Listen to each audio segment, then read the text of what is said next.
How does buying a piece of a company really work? Imagine a busy local farmers market where buyers and sellers meet face to face, exchanging fresh produce and homemade goods. Now picture that same market shifting online, with orders placed invisibly across the country. The stock market works a bit like that. But what exactly happens when you buy or sell stock? Why do prices jump or drop, even without any clear news? After this, the next time you check a stock price, you'll see how moods, decisions, and unseen forces shape what looks like a simple number. What the stock market really is. Have you ever wondered what the stock market really is? Picture a neighborhood bakery that wants to grow but needs money to buy bigger ovens and more ingredients. Instead of borrowing from a bank, the bakery offers slices of ownership, called shares, to friends and neighbors. These friends buy those shares, giving the bakery cash to expand. In return, they own a small piece of the bakery and can earn a share of its future profits. The stock market works very much like that bakery, but on a much larger scale. It's a place where people buy and sell shares. When you buy a share, you become a part owner of that company. This exchange helps companies gather money to grow, and it lets investors build wealth over time by sharing in a company's success. Picture this market as a busy farmer's market, where sellers bring their goods and buyers pick what they want. Over time, just like how farmers markets moved from face-to-face stands to online orders, stock trading has evolved, but still centers on matching buyers and sellers. Knowing this shows why the stock market matters. Beyond numbers flashing on a screen, it's about real ownership and shared futures. But who exactly joins this ongoing buying and selling? That's the next piece to understand. Who takes part in buying and selling stocks? But who actually buys and sells stocks? Picture a busy local farmers market. You might see your neighbor, someone like Jenn, putting a few $100s into shares of a company she believes in. Then there are stockbrokers, professionals who help connect buyers and sellers, making trades happen smoothly. On a much larger scale, banks and huge pension funds manage billions of dollars for thousands of retired workers. They buy and sell shares in much bigger amounts, often influencing prices more strongly. Hedge funds also join the scene, moving large sums quickly to try and profit from short-term market changes. Then, imagine a fast, unseen player, a computer program called a robo-advisor. This program trades shares in seconds without a single human clicking a mouse. Each of these participants plays a role in how stock prices move. Jenn's small purchase might nudge a price up slightly, but the pension funds or hedge funds' decisions can shift prices more noticeably. Meanwhile, robo-advisors can cause rapid changes by buying and selling shares constantly, reacting to news or patterns. This mix of everyday people, banks, hedge funds, stockbrokers, and automated programs creates a dynamic market where prices change for many reasons. It's like a farmer's market that grew from friendly face-to-face deals to a place where orders fly in electronically from all over the country, and even the world. This blend of buyers and sellers changes how stocks behave. It raises a new question. How do these different ways of trading, from shouting on the floor to typing on a screen, shape the market's rhythm and speed? From trading floors to digital screens. Let's say a room packed with traders shouting prices, waving papers, and chasing deals. This was how stock exchanges worked for decades. Brokers called out bids and offers across the floor, trying to match buyers with sellers face to face. Think of it like this: a busy local farmers market where people haggle loudly over fresh produce. You see the excitement, but you also feel the chaos.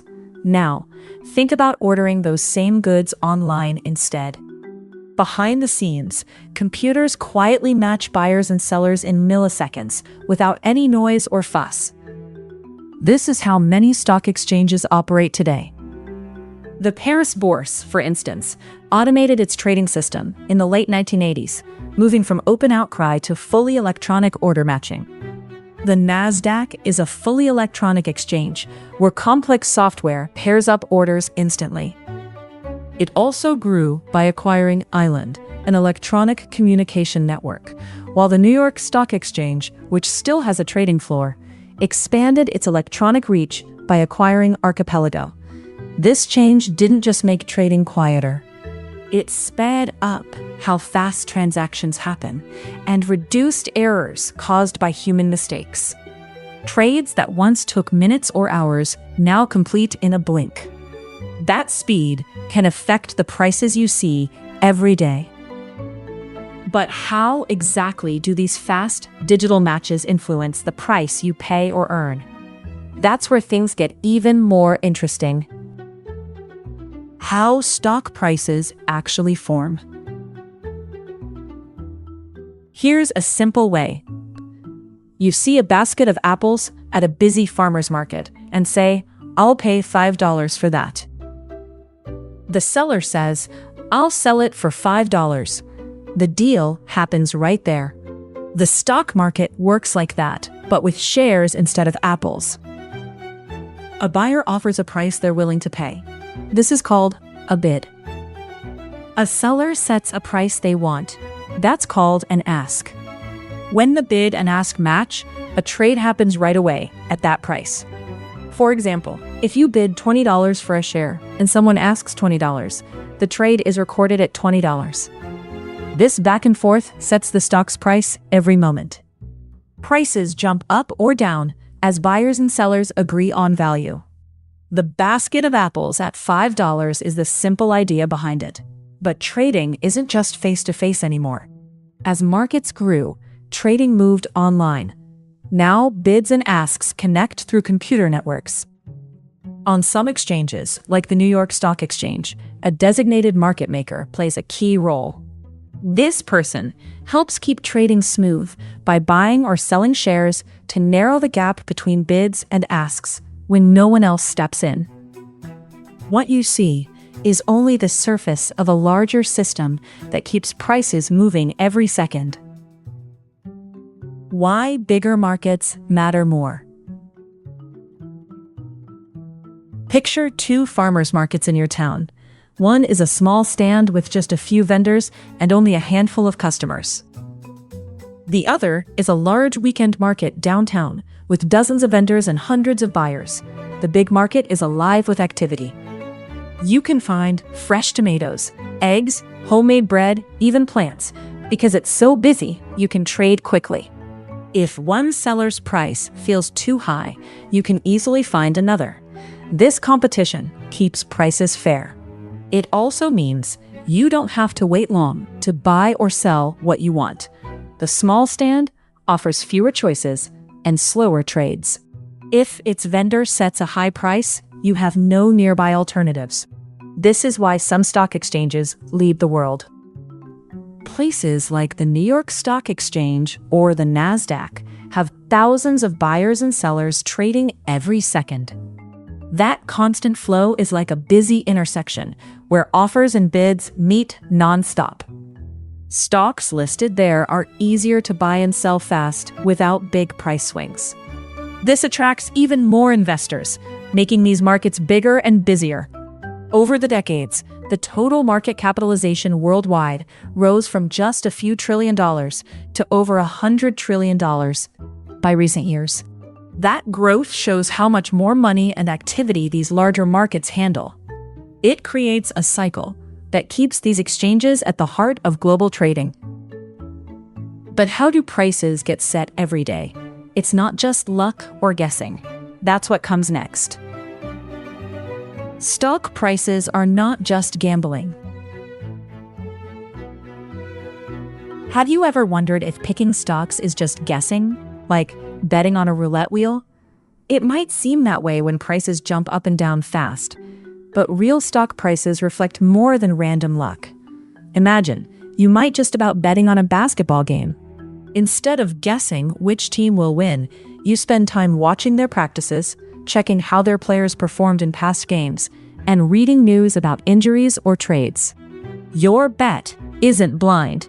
You're banking on facts, not just a hunch. That's how investing in stocks works too.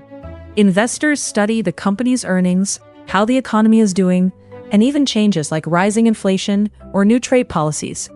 These factors shift how much people think the company is worth. When a local farmer's market moves online, buyers can see reviews, prices, and seller ratings before deciding. It's similar with stocks. Prices update as new information spreads quickly, so investors react by buying or selling. This means stock prices aren't just random bets. They're responses to real events and data. Sometimes, prices even swing sharply without clear reasons, like the big market crash in 1987, when the Dow Jones dropped more than 22% in a day. That shows markets can be unpredictable, but it doesn't erase the fact that prices mostly follow concrete signals about companies and economies. The key is that investing calls for analysis, not chance alone. It's like betting after homework, not just guessing. That raises a question worth thinking about. If prices mostly track real facts, how do sudden unexpected crashes or booms happen? What drives those moments when the market seems to act on its own? When you buy or sell stock, you're joining a system that matches your offer with someone else's in a public marketplace called the stock exchange. This exchange connects buyers and sellers, so ownership stakes in companies can change hands easily. You don't just pick a company and get part of it. Your trade happens because another person agrees to the price at that moment. Over time, these trades help companies grow by raising money and help investors build wealth. So, when you wonder how buying a piece of a company really works, it's about a shared agreement in a market where prices reflect what people think the company is worth. The stock market links your everyday choices to the economy's pulse, showing how ownership and value move together.